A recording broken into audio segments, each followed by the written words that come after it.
Hey, you're muted. Thank you very much, Jacob. Thank you very much. Oh, good afternoon. Welcome in. This is the Joe Gaither Show. I just did a great 15 seconds on mute.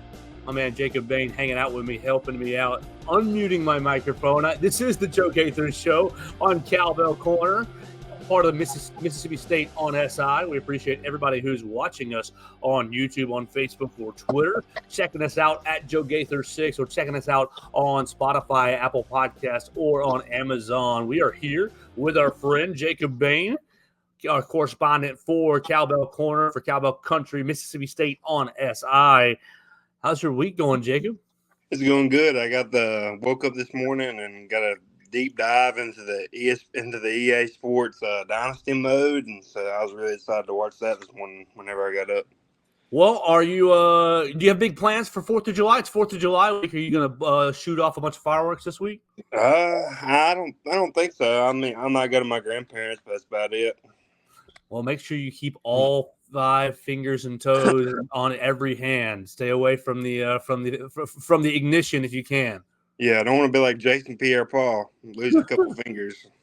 Yeah, you're going to need those fingers if you're going to dominate that EA Sports College Football 25. What'd you see out of Dynasty mode today? Anything look interesting to you? It looked back in the day, or NCAA 14 recruiting was just kind of just a basic. You allot certain points to certain guys every week, but it's a whole in-depth thing. You can DM them on social media. You can set up a visit. Just text them, and they got the transfer portal stuff. They can commit and decommit, and they got both the signing days now. So, I guess during that video, I realized how much has changed in the past 10 years in college football. Well, I hope that you, in your own dynasty, are able to sign all 5 stars.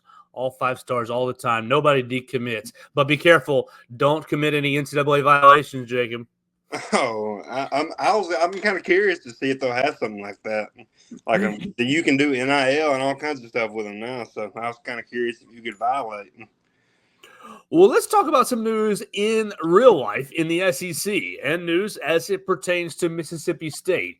We've been teasing or dancing around it. We all knew it was coming. But on Sunday night, Monday morning, midnight on Sunday, Texas and Oklahoma are officially a part of the conference. What is your reaction to those two big brands jumping in and joining the league? It's very exciting to me. Just if you think about all sports, Texas baseball is really well. Obviously, football is a big brand. Oklahoma baseball has been good the past few years. Football, their softball is really good, and I don't know. I think the best conference in the best conference in the country just picked up 2 of the biggest brands in college football. So it's very exciting, and I'm ready to see the matchup this year.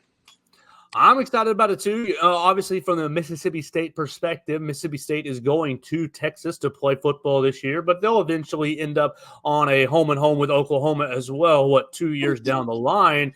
What's the fan reaction in Starkville? Because I'm seeing a lot on my social media of, oh, we don't want you, Texas, Oklahoma. Y'all don't belong, Texas, Oklahoma. You're too arrogant, Texas. You don't fit in. What's your social media? What's the Mississippi State fans' kind of reaction to these big old brands coming into the league? I think they're kind of neutral, and I really haven't had many run-ins with either one of their fan bases yet. But if I had to guess, I would say they're pretty low on the totem pole of aggravating fan bases in the SEC. And I won't name some of them I can think of on the top of my head. But why not? The old SEC West, you got Auburn, LSU, the entire SEC West. Their fan bases are they're something else. But maybe Texas and Oklahoma are worse, but I just can't see how they'll be any worse than what we already have. Well, one connection that you pointed out to me before we got going is Vic Schaefer over at Texas. Former Mississippi State women's basketball coach, led them to 2 national championship games, but now is leading the program in Texas. How will it be to have your former coach in the conference, and what's the competition level going to be like? Will the Mississippi State fans give him a warm welcome when he gets back to when they end up playing in Starkville, or will it be kind of, oh, you left us after taking us almost to the promised land? I don't know. I feel like it could go either way. If I was more of a fan, I would tend to lean more toward not being very happy he's back, just because I mean, he did a lot for the program, but he did leave, so I mean, I don't know. I don't know how the fans react. If I had to guess, they'll probably cheer for him. But it's interesting. Texas, if they as long as they have Vic Schaefer, they're going to be really good. But I'm not sure what the reception will be like. If it was me personally, I don't know if it would be a warm reception. All right, and so we got to watch a lot of this past week of Texas and Texas A&M from the baseball perspective, losing Schlossnagle, going from A&M to Texas, and we know that Mississippi State baseball is very, very prideful and has a lot of has a lot to cheer about. What's the baseball going to look like? Because Mississippi State, they started off a little poorly this year and then got back into form. What's the baseball landscape going to be like? Because I think everybody talks about football, and that's obviously the king. And not to be disrespectful to Mississippi State, but the program is a little bit is going to fall down 2 rungs, at least on the football ladder in the SEC, because of Texas and Oklahoma joining. Baseball, on the other hand, has a chance baseball can compete with anybody in the conference, and baseball is one of the upper echelon programs in the conference. Is there any concern about, oh gosh, you're welcoming Oklahoma and particularly Texas into a league that's already really, really deep and really, really good? Oh yeah, Oklahoma. I would say they're probably have the least tradition out of them in Texas. But the past few years under their head coach Skip Johnson, I think they've been in the national seed 2 straight years. When Ole Miss won the national title, that they beat Oklahoma. So Oklahoma has been on the rise as a baseball program. But Texas is arguably the best college baseball program ever. Them and LSU have a claim for that. But it'll be definitely interesting. SEC football gets all the praise for how deep and dominant they are and which they are, but baseball, I would argue, is more dominant than football. I mean, the past 5 national champions have been from the SEC, and it's been 5 different schools: Vandy, State, Ole Miss, LSU, now Tennessee, and 3 straight years. Or no, it might be 4 straight years. It's been 2 straight SEC teams playing for the national title, and half the field this year's SEC team. So Haddon, Texas, and they just got Schlossnagle, so they're going to be good. And Oklahoma's rising, so SEC baseball just got even deeper than it already was. Well, we'll have to see how those 2 programs come into the league. But what do we got? 58, 57 days until college football gets going in the SEC, particularly for Mississippi State. We've talked about it a couple of different times on the program. We've talked about a couple of different specific topics on the program. You can hear those on our previous editions on the Joe Gaither Show on Cowbell Country, on Spotify, Apple Podcasts, or Amazon. Make sure you're following Jacob Bain on the Twitter machine at Jacob Bain Tim. Jacob, let's talk some football. Let's talk the defensive side of the ball. Lots and lots of question marks on the defensive side of the ball after hiring Coleman Hutzler to be the defensive coordinator. Let's just start big picture. The biggest question mark for Mississippi State's defense is what? Secondary. I would have to say secondary. And it's not necessarily due to a lack of talent. I think looking at the roster or looking at the DBs, they have some talent. I'm sure we'll get to some of the guys, but there's Isaac Smith, Kelly Jones, Bryce Pollock. All those guys were highly recruited guys. So I wouldn't say it's really a talent issue as much as it is an experience issue, because there's talented guys in the secondary, but they just haven't played. So you can't really say that so and so is going to be good if you've never seen them on a college field. And defensive line's a close second, but I would definitely say secondary over defensive line. All right. Well, I didn't try to get you to say secondary because we were talking secondary today. I'm assuming you just you came to that conclusion in your own research. Oh yeah, secondaries. I think it's just all fan bases and everybody in this fan base knows the secondary is definitely a worry, because last year they weren't great and they lost a few guys off last year's team. So, but yeah, secondaries. I didn't mean to do anything, but secondary is probably the biggest issue I can think of with State. Defensive lines also, we can talk about that another day. All right, we'll earmark a defensive line to talk about next week just to answer some of those questions. But in the secondary, you've got, I mean, look, it's a brand new coaching staff pretty much everywhere outside of what, Chad Bumpus. You've got on the defensive side of the ball Matt Barnes and Corey Bell. Obviously, Coleman Hutzler is the lead coach as the defensive coordinator, but Matt Barnes as co-defensive coordinator and safeties coach kind of strikes me as a little bit of an interesting hire because of his previous role. He was the Memphis defensive coordinator last season. What do we know about these coaches? Because I'm reading 3-3-5 scheme. I'm reading 4-2-5. Coleman Hutzler at Alabama was under the 3-4 Nick Saban scheme. What do you think? And there's no wrong answer. What did you see out of the spring game? What do you think that the scheme is going to look like this fall, particularly as it pertains to the defensive backs? I don't think it'll be. I don't think it'll be just one set in stone scheme all year. I think it's going to be. Every coach likes to say it, but I think there'll be multiple. I think they'll do a lot of different things. In particular, the secondary. I think if they do five, 4-2-5, 3-5. I think there's five guys in the secondary who could play. I'm not sure what they'll do. Defensive line, like I mentioned, it's a little bit of an issue. They might want to do. They might want to go three down linemen just to disguise they lack depth a little bit. But I'm not sure what this game will be. In the spring game, like I said, it was multiple. But yeah, Matt Barnes is an interesting. I think he worked at Ohio State before Memphis as well, and so he's got a lot of experience. But I'm not. I couldn't tell you, and we haven't talked to any of the assistant coaches during spring, so I couldn't tell you too much about either one of them. All right, so we're going to have to get to know those guys in fall camp when you guys get going towards the end of the month. But yeah, Matt Barnes has come from Ohio State and Memphis. He was at Ohio State from 2019 to 2021, and then Memphis from 2022 and 23. So now he's with Mississippi State. With the cornerbacks, another interesting hire, and you just talked about experience. I don't know. I mean, look, this guy has a long resume, but a lot of it is in the background. Corey Bell has come from Florida Atlantic as the defensive passing games coordinator. Previously, he was FIU's cornerbacks and recruiting coordinator. He was director of player personnel at Florida. So he's done a bit of everything. He's got a long resume coaching defensive backs, but not really recently, in my opinion. Not really recently. What do we know about Corey Bell? What do you know about Corey Bell?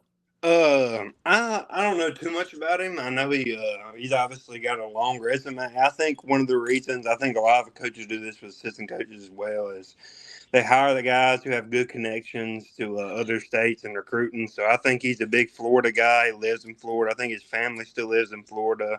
So I think that's one of the main reasons they got him because Florida, in particular South Florida, is loaded with talent. And so I think that's the reason they hired him as the defensive back coach, kind of get the connections in Florida and Georgia. And it's paid off in the secondary because I think 4 of their defensive back commits are either from Florida or Georgia. So I think that's the reason they went with him. All right, so let's talk about the first name that pops off my page when I'm looking at Mississippi State's depth chart in the back end, and that's Bryce Pollock. Bryce Pollock got thrown in there last year, 11 games, made 3 starts, but he was a true freshman. What did you see out of Bryce? 6'1" cornerback. What did you see out of Bryce Pollock, and how do you think his sophomore season? How do you think he'll be able to take a step forward for his sophomore season? I think it speaks volumes if you're a true freshman. You can get on the field in the SEC, especially at cornerback. And my philosophy with cornerbacks is if you don't really notice them during games, they're probably doing a pretty good job. So I never really noticed him during games. I think it's he was a pretty highly recruited guy. If I'm not mistaken, maybe State flipped him from Cincinnati late in the process, but I think if State's going to be good in the secondary, I think he needs to be a part of it, one of the corners, and I think he's 6'1", so I would expect a sophomore year jump, especially if he played his first year, which means a lot for me anyway. So I think if State secondary wants to be good, I think Bryce Pollock needs to take over one of the starting roles. And on the other side, the other expected, now obviously all of this can change. We're here in July. All of this can change. But the other expected defensive back that I'm seeing as a cornerback, starting cornerback, is Brylan Lanier. And that's a name that people in Tuscaloosa are pretty familiar with, as he spent time here in Alabama. He's bounced all around, but he's coming in from East Mississippi Community College. What do you know about Brylan Lanier, and what do you expect out of him this season?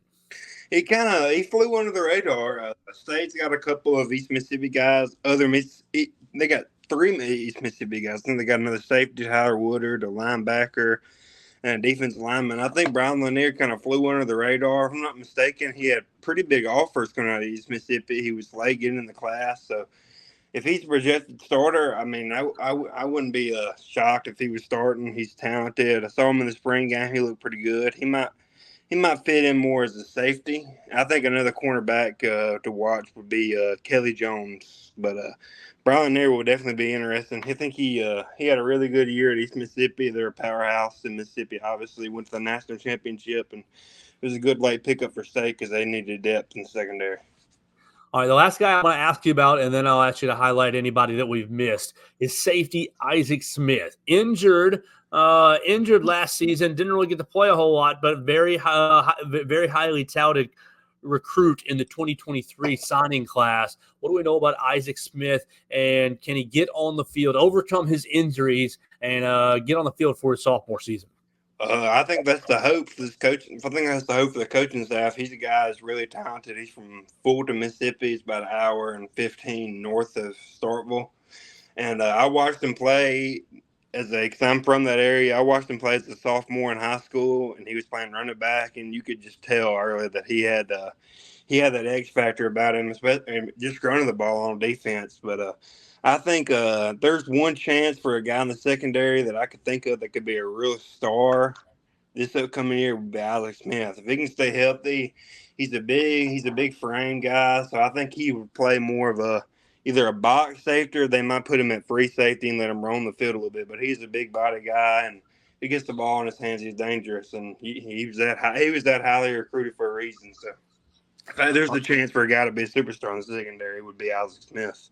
All right, we're going to file that away. Isaac Smith, superstar potential. All right, there's a lot of other guys in the secondary that I didn't mention and I didn't specifically ask you about. So I'll open it up to my man Jacob Bain covering Mississippi State for Mississippi State on SI. I'm seeing Corey Ellington, Chris Keys Jr., Hunter Washington. I'm seeing Jordan Morant, Tyler Woodard. So you take it away. Who's one of your maybe your pick for the next guy that, okay, we SEC fans need to be watching out for this defensive back? I would say Kelly Jones. He's from Clarksdale. He was a 4-star.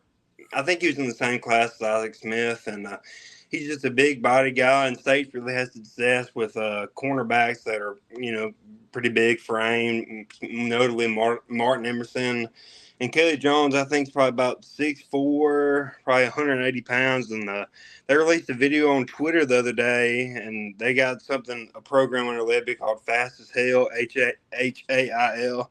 And they did like a little race to see who's the fastest on the team, and Kelly Jones finished first. So if a DB is that fast and he's long, he's athletic, and in the spring game he looked well there. Might need to beef up a little bit, but he is still young, so that's the guy that people definitely need to watch out for is Kelly Jones. I like his length, his size, his speed, and he was obviously a talented guy coming out of high school. We love the fast guys. And so, speed is the one thing you can't really, really train and teach. So going to have to be watching out for Kelly Jones. All right, Jacob, NCAA football coming out, this month, 2 weeks away or so. Are you going to be overtaking Mississippi State Dynasty, or are there other programs first up on your list to reclaim and build up? I think I think it's kind of like a meme now that everybody wants to go to a smaller school. So I think I'm going to go to a smaller school to start off with. I'm kind of leaning toward App State just because I like their uniforms, like their stadium, or Kennesaw State. I like their uniforms and I like their stadium as well. But eventually I'll end up in Starkville. I got to build up App State before I go anywhere else, though. Yeah, got to get your coaching resume up before you overtake Jeff Levy. Oh man, what's your favorite 4th of July food? What are you going to be indulging in on Thursday? Favorite 4th of July food? I don't know. Ribs, Iraqi ribs. When Iraqi ribs would be good. and I guess the traditional burger, hot dog, rack of ribs, homemade ice cream is something else that's pretty big. But yeah, I'm looking forward to that, and I can't believe it's this week. Well, I'm coming to your house if you're serving up a rack of ribs. I'll be over there, and we'll catch up with you next week, okay, Jacob? Make sure you read Jacob Bain at Mississippi State on SI each and every week, doing great work covering the Bulldogs. Jacob, what's one thing that you might be working on this week before? Oh my gosh, SEC Media Day is coming up very, very soon. I'm kind of running low on content these days. I'm just trying to stay on top of baseball. I did a baseball column yesterday, and football. I don't know, maybe do something about Blake Shapen and Levy's offense. Just kind of because he's got a lot of film on him, so I feel like it'd be good. And because I feel like Blake, we didn't get to talk to him in the spring none, so I feel like he's kind of an unknown, Blake Shapen, right now. Okay, well, you can help me as we get out of here because I'm going to be going to Dallas, and we'll be having an episode of the Joe Gaither Show on Cowbell Country out there in Dallas. Obviously, Jeff Levy is he's going to be there. Do you have they announced who they're bringing or which players they're bringing, or and if they have not, who do you think that they will bring? They have not announced, and I could not.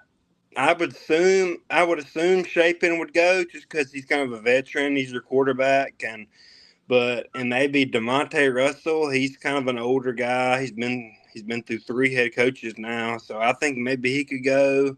Blake Shapen, DeMonte Russell, and man, I couldn't tell you a third one unless it's they might be a transfer. Could be McCaleb Pounders or John Lewis. I couldn't tell you. They haven't announced it. I would imagine they announced it sometime pretty soon though.